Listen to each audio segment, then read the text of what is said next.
peuple du monde, peuple de France, peuple de Paris. Suite aux dernières attaques du 13 novembre 2015, de nombreuses opérations informatiques ont été lancées à l'encontre de l'État islamique.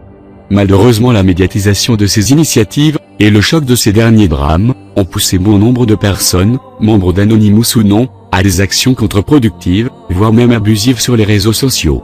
Ainsi, certains médias annoncent depuis quelques jours un résultat sombre et médiocre de nos opérations, alors même qu'elles débutent et qu'elles se multiplient. D'après ces mêmes médias, certaines attaques auraient visé des profils, des pages ou des sites, sans aucun lien avec le terrorisme de Daesh. Donc si vous êtes concerné par ceci et que vous regardez cette vidéo, les Anonymous vous présentent des excuses et nous espérons que vous comprendrez que dans une telle situation, de nombreuses choses peuvent devenir incontrôlables et regrettables. Il ne faut pas oublier non plus que tout le monde peut utiliser et s'approprier l'image des Anonymous, et donc que certaines actions peuvent être menées avec notre visage mais sans nos principes et nos valeurs. Nous sommes d'ailleurs les premiers à en subir les conséquences.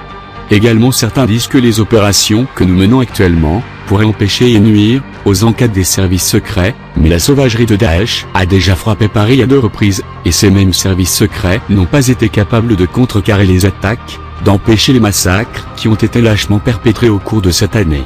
Aujourd'hui, nous savons donc comme des millions d'autres personnes que le risque zéro n'existe et n'existera jamais, et que malgré toutes les mesures ultra-sécuritaires et liberticides qui ont été adoptées ces derniers temps, les gouvernements ne pourront jamais faire avorter toutes les tentatives d'attentats. De plus, l'État islamique a posté de nombreuses vidéos pour se réjouir de sa lâcheté, et se féliciter de sa folie, mais aussi pour menacer de nouvelles attaques qui gagneront probablement en intensité et en fréquence si nous laissons faire.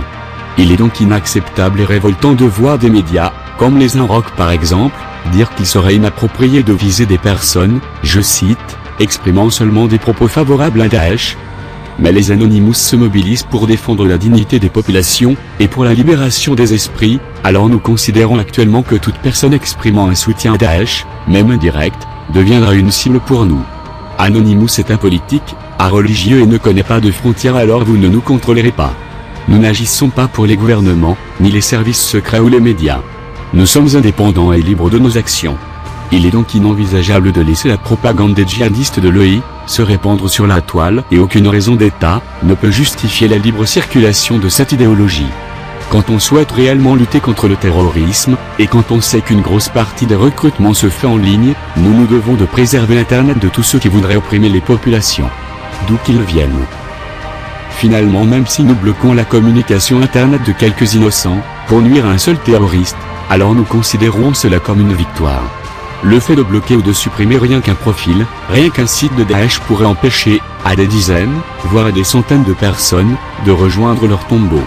Anonymous entame donc une guerre de communication, et s'il faut passer pour des amateurs aux yeux du monde afin d'éviter rien qu'un seul drame, un seul mort, alors nous nous en contenterons. Nous n'avons aucune prétention sur l'efficacité et le résultat général qui découlera de ces opérations, mais une chose est sûre, nous ferons tout pour empêcher les jeunes, les faibles, et les désespérés, de rejoindre l'État islamique. Nous faisons partie d'une réalité virtuelle et que ça plaise ou non, nous agissons. Pour finir, Anonymous remercie l'équipe, GhostSec, pour son rôle et son implication dans la lutte contre Daesh. Unis comme un seul, divisés par 0. Nous sommes Anonymous. Nous sommes légion. Nous n'oublions pas. Nous ne pardonnons pas. Attendez-vous à nous. Rejoignez-nous.